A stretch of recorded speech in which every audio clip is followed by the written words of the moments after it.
थोड़ा जिहा संखेप दे दिओ जी। हरमंदर साहब जी, श्री हरमंदर साहब जी की जिहड़ी है वो 1570 विच श्री दरबार साहब की जिहड़ी है वो चौथे पातशाह जी ने सरोवर के आले दुआले इसकी जिहड़ी है वो रचना करवाई। इसका नींह पत्थर 28 दिसंबर 1588 विच साईं मियाँ मीर जी जो कि धन धन पंजे पातशाह श्री गुरु अर्जन देव साहब जी के आनंद सेवक और मित्र सन, उन्होंने द्वारा 1604 विच रखवाई गई। और इत्थे इस स्थान दे विच ही श्री रामसर दे सरोवर के स्थान के उपर भाई गुरदास जी पासों श्री गुरु अर्जन देव महाराज जी ने आदि बीड़ जड़ी है जिसनों पोथी परमेश्वर का थान भी कहते हैं उसकी लिखाई की और फिर इस दरबार साहब के अंदर ही उसका जड़ा है वो प्रकाश किया गया। 2 साल बाद सन 1606 ईस्वी विच श्री अकाल तख्त साहिब जी का नींह पत्थर 6वें पातशाह धन धन श्री गुरु हरगोबिंद साहब जी द्वारा रखा गया। इस तो अलावा 1757, 1762 ਅਤੇ 1764 ਵਰਿਆਂ ਦੇ अफगान हमलिਆਂ दौरान श्री हरमंदर साहब की इमारत ਨੂੰ बहुत भारी नुकसान होया और उसनों नष्ट कर दिता गया। सरोवर ਨੂੰ शहर की गंदगी ਦੇ ਨਾਲ भर दिता गया। मैं इत्थे बेनती करा कि मुगलों के दिमाग के अंदर एक गल सी कि सिखां नूं असीं जिन्ना मारने आ ये मुकदे ही नहीं, ये खत्म ही नहीं होंदे, फिर सुरजीत हो जाते हैं। तो उन्होंने मन के विच एक कंसैप्ट किसी ने वाड़ दिता कि ये जो दरबार साहब है इत्थे जो सरोवर है उस सरोवर दे विच आकर के ये जो इशनान करते हैं, इतों जल ग्रहण करते हैं और अंदर दरबार साहब दे मत्था टेकते हैं, तो इन्हां अंदर एक इलाही जिहड़ी रूह है जिहड़ी वो दौड़ जाती है और ये फिर लड़न मरन लई तैयार हो जाते हैं। तो इसनूं इमारत नूं दरबार साहब की इमारत नूं और सरोवर नूं बार बार इसे करके निशाना बनाया गया और उस नूं नष्ट किया गया और सरोवर नूं गंदगी दे नाल शहर की गंदगी दे नाल भर दिता गया। बाबा दीप सिंह जी शहीद जो हैं वो भी 1657 के जहान खान वाले हमले दौरान ही श्री दरबार साहब की राखी करदਿਆਂ होया शहीद हुए। अज बाबा शहीद दीप सिंह जी की याद भी श्री हरमंदर साहब जी की परिक्रमा विच शहीदी बुंगा स्थित है जिथे लड़ीवार श्री गुरु ग्रंथ साहब जी के पाठ चलते रहते हैं। सचखंड श्री हरमंदर साहब का मौजूदा रूप जिहड़ी बिल्डिंग असी देखते हैं वो 1764 विच सुल्तानुल कौम महाराजा जस्सा सिंह जी आलूवालिया द्वारा नींह पत्थर रखने तो बाद होंद विच आई। जिवें कि इसनूं हिंदी विच स्वर्ण मंदिर भी कहा जाता है। सोने की उस परत कारण जो कि शेरे पंजाब महाराजा रणजीत सिंह जी ने श्री हरमंदर श्री दरबार साहब के 1830 के दहाके दौरान चढ़ाई सी। ऑपरेशन ब्लू स्टार तीजा घल्लूकारा साका नीला धारा जिसनों कहते हैं दी गल करिए तो 1984 विच श्री दरबार साहब के इतिहास विच एक अजिहा दिन है जिसनों भुलाया नहीं जा सकता। भारतीय फौज के फौजी टैंक संत भिंडरांवाले जिन्हों फड़न जो कि हुकूमत के मुताबिक एक आतंकवादी गर्दाने गए सन, पर बहुत सारे सिखां लई ये शहीद तो घट नहीं है लई इस पवित्र स्थान विच दाखिल हुए सन। इस दौरान सिखां दे केंद्रीय राजनीतिक स्थान श्री अकाल तख्त साहिब की इमारत नूं भारी नुकसान होया। नाल ही सचखंड श्री हरमंदर साहब दरबार साहब की इमारत नूं कई सारियां गोलियां वजियां। इस करके घल्लूकारे तो बाद सोनिया के पत्रियां की सफाई की गई। उस वेले भारत की प्रधानमंत्री श्रीमती इंदिरा गांधी सी। भारत सरकार ने श्री अकाल तख्त साहिब जी की इमारत का पुनर्निर्माण करवाया पर सिखा ने इसनूं प्रवान नहीं किया। बाबा संता सिंह जी निहंग कोलों इस इमारत को बनवाया गया, लेकिन सिखां नूं यह पसंद नहीं आया कि साडे जिहड़े अकाल तख्त साहब है इस नूं कोई सरकार अपने पैसों के नाल बनावे। श्रोमणी गुरुद्वारा प्रबंधक कमेटी ਅਤੇ सिख संगतां दे सहयोग नाल उस सरकारी बने हुए जिहड़े अकाल तख्त साहब की इमारत सी उस नूं ढाह के और कार सेवा के तौर तरीके नाल संगतां ने आप बनाया ਅਤੇ सिख संगतां दे सहयोग नाल इसका निर्माण 1990 तो 2000 ਦੇ ਵਿੱਚ संपूर्ण हो गया। जे असी इसकी वास्तुशिल्प की गल करिए, आप जिहड़ी भी उत्थे बिल्डिंग बनी है उसकी अगर असी गल करिए तो इस उत्ते अरब, भारती अते यूरोपी प्रभाव साफ झलकते हैं। सचखंड श्री दरबार साहब के 4 दिशावां नूं मुँह करके 4 द्वार इस गल का प्रतीक हैं कि हर धर्म, नस्ल, फिरके के व्यक्ति लई श्री गुरु रामदास साहब जी के लंगर विच हर मुल्क, धर्म, जाति, लिंग आदि दे लगभग 1 लाख तो वध लोग हर रोज गुरु का लंगर छकते हैं। ये जो सिद्धांत है जो पहले गुरु साहबान तो चलता आया है कि खत्री, ब्राह्मण, सूद, वैश्य उपदेश 4 वर्णा को साझा, तो ये साझा उपदेश का ये साझा जिहड़ा स्थान है दरबार साहब, इसके 4 दरवाजे जिवें मैं बेनती की है रखे गए 4 दिशावां वाल कि कितों भी कोई आ जाए इत्थे मत्था टेकण वास्ते, भावें वो ईसाई होवे, हिंदू होवे, मुसलमान होवे, भावें जू होवे, भावें किसी भी धर्म का संबंध रखता होवे, उहदा कोई भी जिहड़ा है लिंग होवे, वो किसी भी उहदी स्किन का कलर किस तरह का भी होवे, वो अमीर होवे, वो गरीब होवे, वो बच्चा होवे, बुढ़ा होवे, उन्होंने किसी तरीके नाल भी श्री गुरु रामदास जी इस दरबार साहब के अंदर और लंगर के विच बैठ करके लंगर छकन की पूरी तौर के उपर खुल है, इजाजत है। तो आओ असी इसके थोड़े इतिहास वाल फिर छाती मारी है कि अमृतसर शहर की नींह जिथे के दरबार साहब स्थित है, गुरु रामदास जी ने पवित्र सरोवर नूं टक ला के रखी। कुछ हवालियां मुताबक ये जमीन नेड़े दे तुंग पिंड के वासियों पासों खरीदी गई सी, जबकि कुछ होरना मुताबक गुरु अमरदास जी के समय मुगल सम्राट अकबर बादशाह ने यह जमीन बीबी भानी जी नूं उन्हां दी गुरु रामदास नाल शादी समय तोहफे वजों दी सी। जो इस सरोवर आले दुआले नगर वसिया उसका शुरू विच नाम रामदासपुर, चक रामदास या चक गुरु पिया। गुरु अर्जन देव जी ने इन्होंने सरोवर मुकम्मल कराया, संतोखसर ते रामसर दे ताल खुदवाए अते सरोवर दे विचकार हरमंदर साहिब बनवाया ते समय ये शहर तरक्की करता गया। गुरु हरगोबिंद साहब ने दरबार साहब के सामने अकाल तख्त बनाया जिवें के ऊपर बेनती की गई है, अते कौलसर ते विवेकसर दे ताल खुदवाए अते शहर की पश्चिमी हदूद विच लोहगढ़ का एक किला उसरवाया अमृतसर की हिफाजत वास्ते। 1635 विच जदों गुरु हरगोबिंद साहब जी कीरतपुर साहब चले गए पर तकरीबन 65 साल शहर का प्रबंध प्रीति चंद के वारसां हेठ रहा। 1699 विच गुरु गोबिंद सिंह जी ने खालसा साजना उपरंत भाई मनी सिंह जी नूं अमृतसर शहर के प्रबंध लई भेजा। 18वीं सदी विच कई उतार चढ़ाव शहर विच होए। 1765 विच मिसलों की सरदारी कायम होने उपरंत कई मिसल सरदारां ने अमृतसर का प्रबंध संभालिया। वख-वख सरदारां ने पवित्र सरोवर के आले दुआले अपने बुंगे कायम किए और बाहर-बार कटड़े या हल्के कायम किए जो कि व्यापारियों ते दस्तकारां की तरक्की के वध लई सन। मैं इत्थे क्लीयर कर दियां कि बुंगे का भाव सीगा रिहायशी स्थान। अहम फैसले लैन लई श्री अमृतसर साहब विच सरबत खालसा दीवान किए जाते सन। इस तरह शहर खालसे की राजधानी के रूप में सामने आया।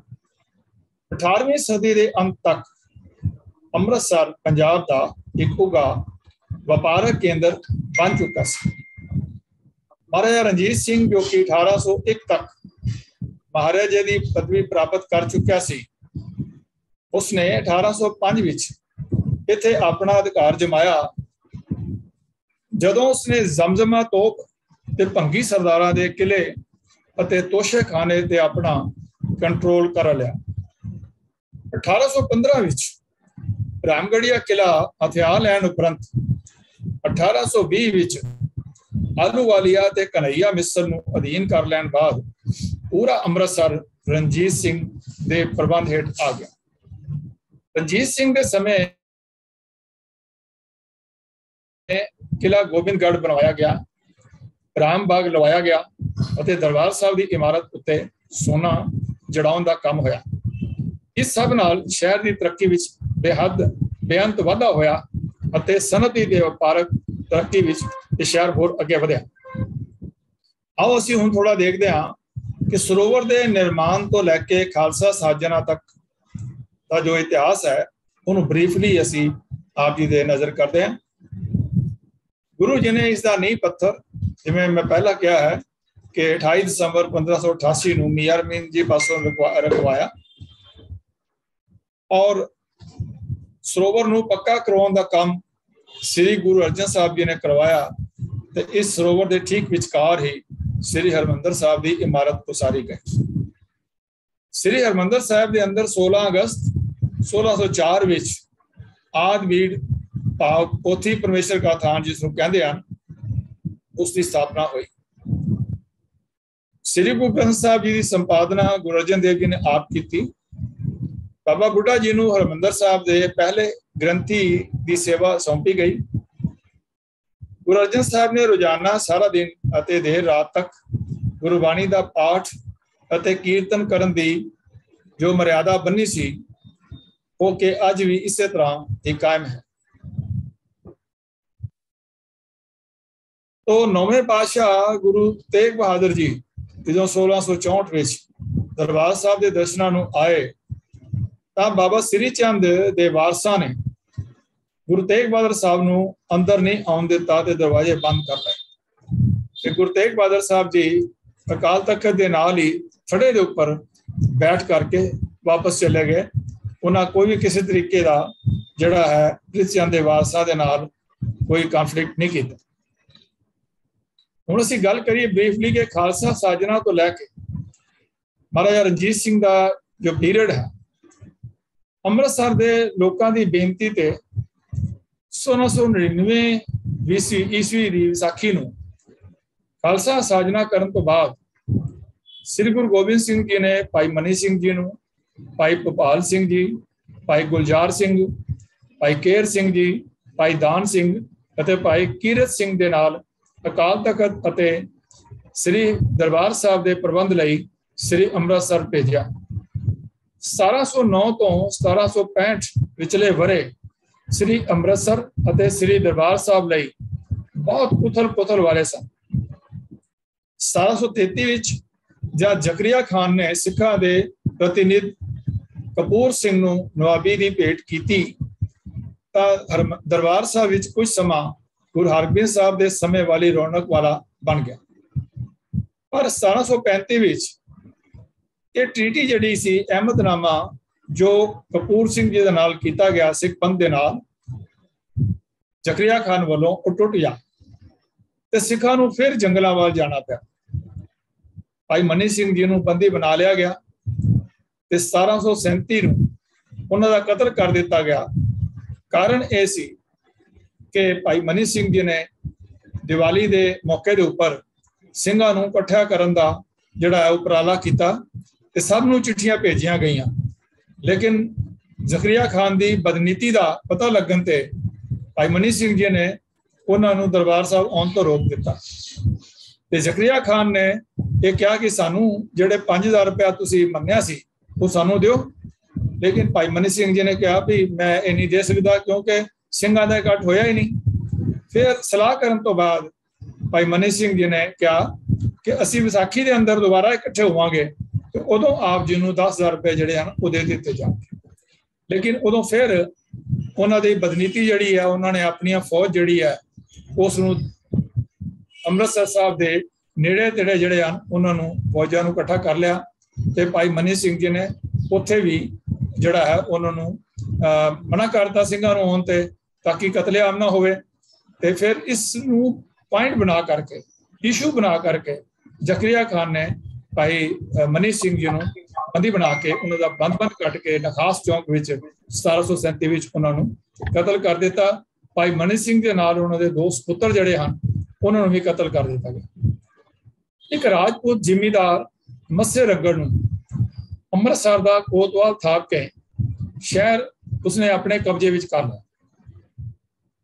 ਮੱਸੇ ਰੰਗੜ ਨੇ ਸ੍ਰੀ ਦਰਬਾਰ ਸਾਹਿਬ ਦੀ ਪਵਿੱਤਰਤਾ ਨੂੰ ਭੰਗ ਕਰਨ ਲਈ ਸਰੋਵਰ ਨੂੰ ਭਰ ਦਿੱਤਾ ਅਤੇ ਇਸ ਪਵਿੱਤਰ ਥਾਂ ਨੂੰ ਇੱਕ ਹਰਨ ਦੀ ਤਰ੍ਹਾਂ ਇਸਤੇਮਾਲ ਕਰਨ ਲੱਗ ਪਿਆ, ਜਿੱਥੇ ਕਿ ਵਿਸ਼ਵਾਵਾਂ ਦੇ ਜਿਹੜੇ ਹੈ ਉਹ ਨਾਚ ਕਰਦਾ ਸੀ, ਮੰਜੇ ਤੇ ਬਹਿੰਦਾ ਸੀ ਔਰ ਉੱਥੇ ਸ਼ਰਾਬ ਦੇ ਦੌਰ ਚੱਲਦੇ ਸਨ।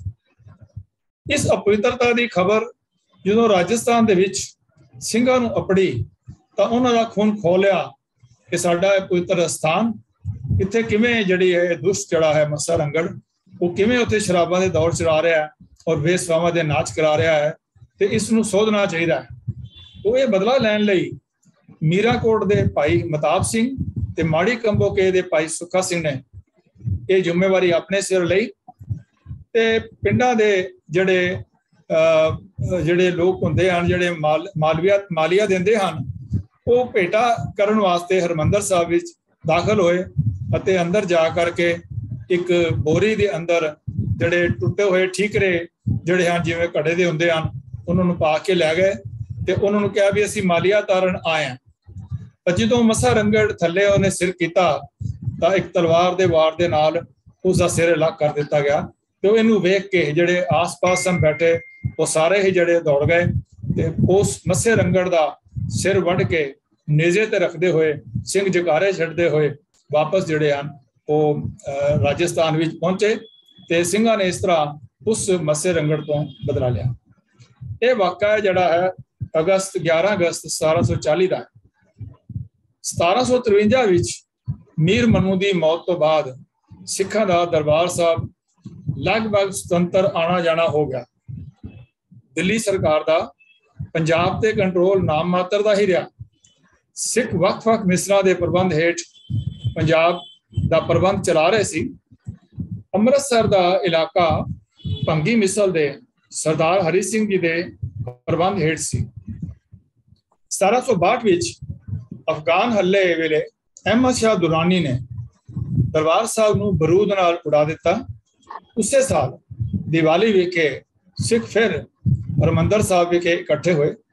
1764 ਵਿੱਚ ਸਰਹੰਦ ਫਤਿਹ ਕਰਨ ਪਿੱਛੋਂ ਸਰਦਾਰ ਜੱਸਾ ਸਿੰਘ ਆਲੂਵਾਲੀਆ ਨੇ ਸਾਰੀਆਂ ਮਿਸਲਾਂ ਨੂੰ ਇੱਕ ਮੁੱਠ ਕੀਤਾ ਤੇ ਹਰਿਮੰਦਰ ਸਾਹਿਬ ਦੇ ਮੁੜ ਉਸਾਰੀ ਲਈ ਫੰਡ ਇਕੱਠਾ ਕਰਨ ਦਾ ਹੁਕਮ ਜਾਰੀ ਕੀਤਾ। ਮਿਸਲਾਂ ਦੇ ਸਰਦਾਰ ਆਪਣੇ ਜਿੱਤੇ ਹੋਏ ਮਾਲ ਦਾ ਇੱਕ ਹਿੱਸਾ ਇਸ ਫੰਡ ਲਈ ਰਾਖਵਾਂ ਰੱਖਦੇ ਸਨ। ਇਸ ਤਰ੍ਹਾਂ ਕੀਤੀ ਲੱਖਾਂ ਰੁਪਏ ਦੀ ਰਕਮ ਨੂੰ ਅੰਮ੍ਰਿਤਸਰ ਦੇ ਸ਼ਾਹੂਕਾਰਾਂ ਕੋਲ ਜਮ੍ਹਾਂ ਕਰਵਾ ਦਿੱਤਾ ਗਿਆ।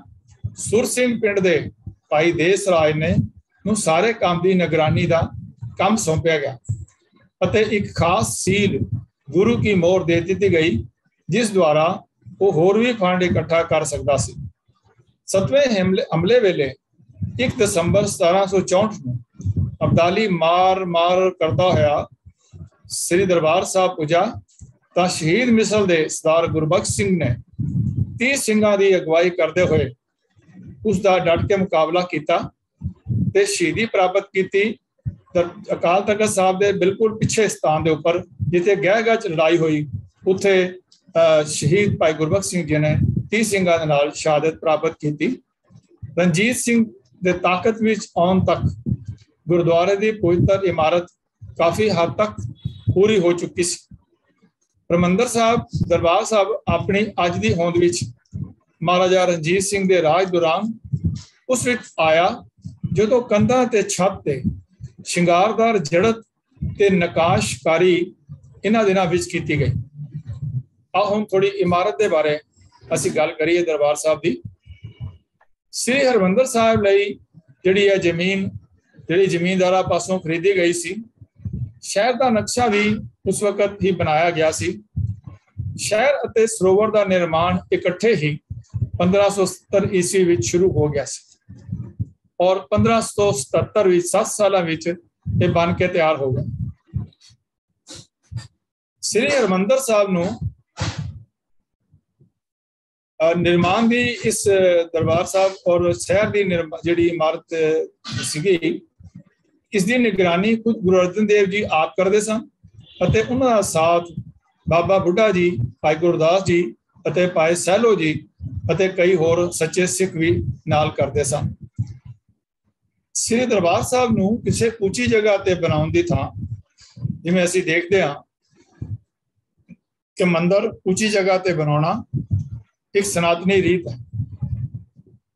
उन्होंने नीवीं थां ते दरबार साहब नूं बनाउण दा निश्चा कीता। इस तो इलावा सनातनी मंदिरां विच आउण लई अते बाहर जाण लई सिर्फ एक रस्ता हुंदा है, पर गुरु साहब ने श्री दरबार साहब नूं 4 दिशावां वल खुला रखण दा निश्चा कीता। इस नाल उन्हां ने हर जात, धर्म, मुल्क अते लिंग दे व्यक्ति नूं नवे धर्म सिੱਖੀ विच आउण दा सੱਦਾ दिता, जिवें कि उपर आप जी नाल विचार साझे कीते हैं। इमारत का निर्माण अगस्त सितंबर 1604 ईस्वी में पूरा होया। इत्थे ही जिहड़ा है आदि बीड़ साहब का जिहड़ा है प्रकाश किया गया। श्री दरबार साहब 67 फुट के वर्ग ते खड़ा है, जो कि सरोवर के मध्य विच है। दरबार साहब की इमारत 40.5 फुट का वर्ग है। इमारत का हर दिशा पूरब, पश्चिम, उत्तर और दक्षिण विच एक दरवाजा है। दर्शनी महराब पुल दे एक अंत ते स्थित है, जिसनों दर्शनी ड्योढ़ी भी कहते हैं। हर महराब 10 फुट ऊंची और 8 फुट 6 इंच चौड़ी है। दरवाजियां दे सोहनी कलाकारी है। ये पुल दे वाल नूं निकलते हैं, जो कि हरमंदर साहब की मुख्य इमारत वाल जाता है। इस पुल की लंबाई दर्शनी ड्योढ़ी तो दरबार साहब के अंदर तक 200 फुट लंबी है पुल की लंबाई और 21 फुट ये पुल चौड़ा है। पुल 13 फुट चौड़ी प्रदक्षिणा नाल जुड़िया होया है। ये मुख्य इमारत के दुआले घूमती है और हर की पौड़ी तक जाती है। हर की पौड़ी के पहली पौड़ी ते गुरु ग्रंथ साहब लिखा होया। श्री हरमंदर साहब की मुख्य इमारत 3 मंजिला है। पहली मंजिल पुल वाल नूं मुंह करती है और महराबां नाल सजाई गई है। पहली मंजिल की छत 26 फुट 9 इंच ऊंची है। दूसरी मंजिल के शिखर ते 4 फुट ऊंचा बन्ना है और 4 कोनों ते पंक्तियां लगियां हुई हैं। तीसरी मंजिल ते 3 दरवाजे हैं और उत्थे हर वक्त श्री गुरु ग्रंथ साहब जी का पाठ निरंतर चलता रहता। इस मंजिल के ऊपर एक गुंबद है, जिसकी पंकज की पंखड़ियां की चित्रकारी है। एक होर उल्टे पंकज के ऊपर कलश विच एक बहुत छोटी सोहनी छतरी नाल लग्या होया है। कलश ऊपर कलश एक बहुत सोहनी छतरी नाल लगा है। श्री दरबार साहब की इमारत मुस्लिम और हिंदू इमारत बनाउण दे तरीकिਆਂ विच अपने ही तरह का सुमेल है और इमारत नूं पूरी दुनिया विच सब तो वधिया इमारत विच वंडिया जाता है और गिनिया जाता है। आओ असीं दरबार साहब के अंदर जो ग्रंथी साहबान हैं बाबा बुढ़ा जी तो लै करके उन्हां दी आप जी नाल विचार करिए कि किहड़े-किहड़े जिहड़े ग्रंथी साहबान जिहड़े हैं वो इत्थे रहे हैं। तो आओ असीं देखिए कि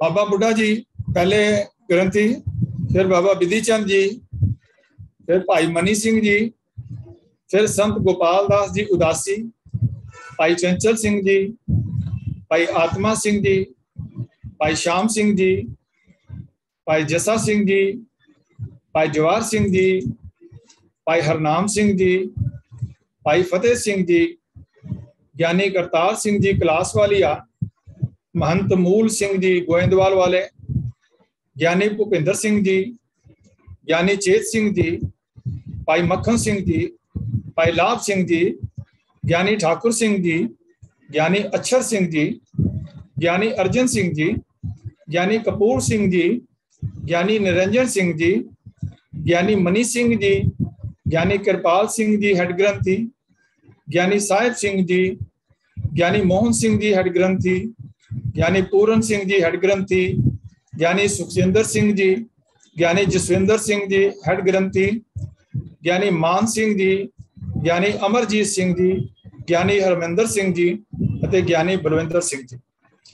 इस तो बाद पिछे जे कुछ होर जिहड़े ग्रंथी हैं उन्होंने भी इस दे विच शामिल किया गया, जो ज्ञानी मान सिंह जी ने ग्रंथी की जिहड़ी सेवा है उस तो अपने आप को जिहड़ा है अलग कर लिया।